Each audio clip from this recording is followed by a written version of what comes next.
Ini saya akan menjelaskan tentang pengertian zat antigizi. Nah, zat antigizi itu adalah senyawa atau komponen bioaktif atau fungsional yang terdapat dalam pangan yang tidak berfungsi sebagai zat gizi tetapi mempengaruhi kesehatan. Dan adapun zat antivitamin yaitu senyawa yang dapat menghambat aktivitas vitamin atau menghancurkan molekul kimia sehingga tidak lagi berfungsi sebagai vitamin.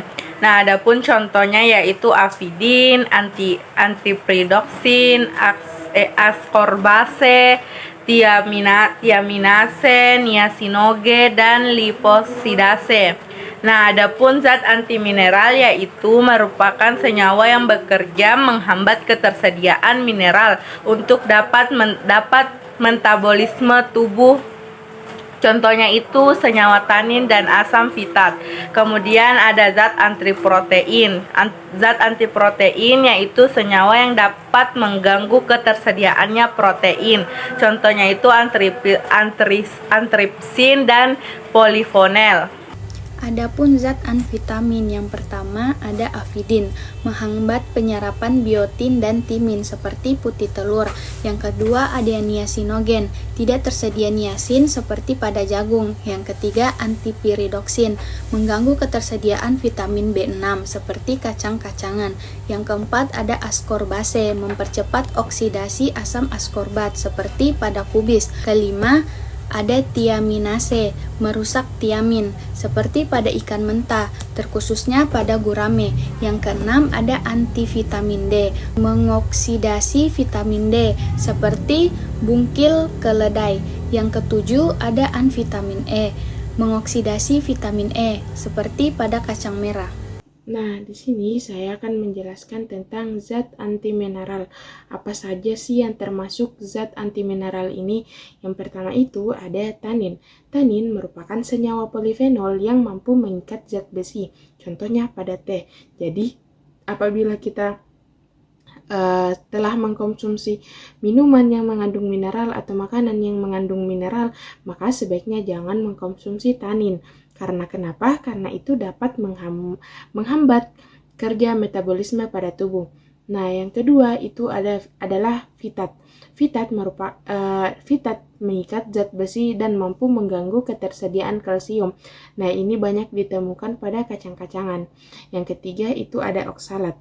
Oksalat mengikat dan mencegah absorpsi kalsium sehingga kadar kalsium akan berlebih. Nah, ini juga banyak ditemukan pada sayur hijau, contohnya bayam. Yang keempat ada goitrogen. Goitrogen ini menghambat penyerapan yodium, di mana salah satu penyakit yang terkait pada goitrogen ini yaitu penyakit Gaki. Nah, baik, selanjutnya di sini saya akan membahas tentang zat antiprotein. Nah, apa saja sih yang termasuk zat antiprotein ini? Yang pertama itu ada tanin, sama kayak zat antimineral. Tanin merupakan senyawa polifenol yang mampu mengikat protein. Jadi, apabila kita selesai mengkonsumsi makanan yang mengandung protein seperti ikan, tempe, tahu, daging, maka sebaiknya jangan mengkonsumsi tanin. Karena kenapa? Karena itu dapat menghambat metabolisme pada tubuh. Yang kedua ada antitripsin. Nah, antitripsin ini merupakan enzim yang menghambat proteolisis yang mampu membentuk tripsin. Nah, ini dapat ditemukan pada kacang kedelai. Yang ketiga ada antiproteinase yang di mana antiproteinase ini menghambat kerja enzim pemecah protein seperti chymotrypsin dan elatase. Contohnya itu pada kentang. Di sini saya akan menjelaskan penyakit yang disebabkan zat antigizi. Yang pertama ada rakitis, defisiensi vitamin D dengan kalsium dan kalium dalam tubuh menyebabkan rakitis. Yang kedua ada pellagra, demensia, diare, dermatitis, dan kematian adalah 4 yang menjadi ciri pellagra. Penyakit ini disebabkan kurangnya niacin, juga disertai dengan pasokan pendek dari asam amino, triptofan, dan lisin atau kehadiran kelebihan lisin dalam tubuh. Yang ketiga ada scurvy, mengkhawatirkan mengurangi tingkat vitamin C atau asam askorbat dalam tubuh dapat menyebabkan kudis. Nah, selanjutnya ada gondok. Yodium di dalam tubuh sangat penting untuk metabolisme sel normal dalam tubuh dan kekurangan yodium dapat menyebabkan goiter.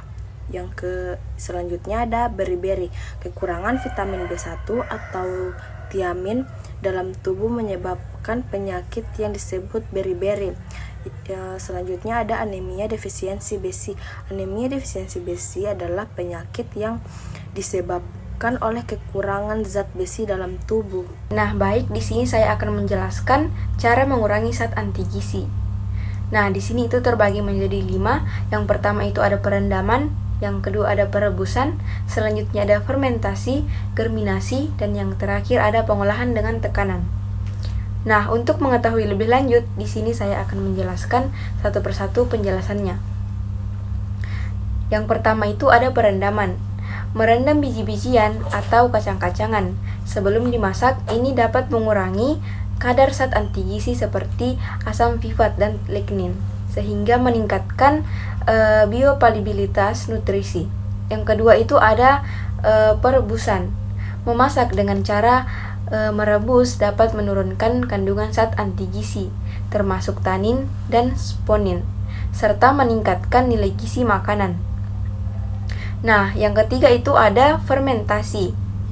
Fermentasi di sini prosesnya itu tidak hanya mengurangi zat anti gizi, tetapi juga meningkatkan ketersediaan nutrisi. Contohnya itu seperti fermentasi pada kedelai menghasilkan tempe yang lebih bergizi. Nah, selanjutnya ada germinasi. Metode ini efektif untuk mengurangi zat antipridoksin dan asam fifat. Proses ini juga meningkatkan kandungan vitamin dan mineral dalam biji-bijian. Nah, yang terakhir itu ada pengolahan dengan tekanan tinggi. Menggunakan tekanan tinggi dapat menonaktifkan zat anti gizi dalam telur mentah. Adapun kesimpulan dari materi kami yaitu zat non-gizi merupakan senyawa atau komponen bioaktif atau fungsional yang terdapat di dalam pangan yang tidak berfungsi sebagai zat gizi tetapi memengaruhi kesehatan. Nah, adapun jenis zat anti gizi yaitu zat antivitamin, zat anti mineral, dan zat anti protein. Nah, penyakit yang disebabkan oleh zat anti gizi ada rakitis, pellagra, scurvy, gondok, beriberi, dan anemia defisiensi besi.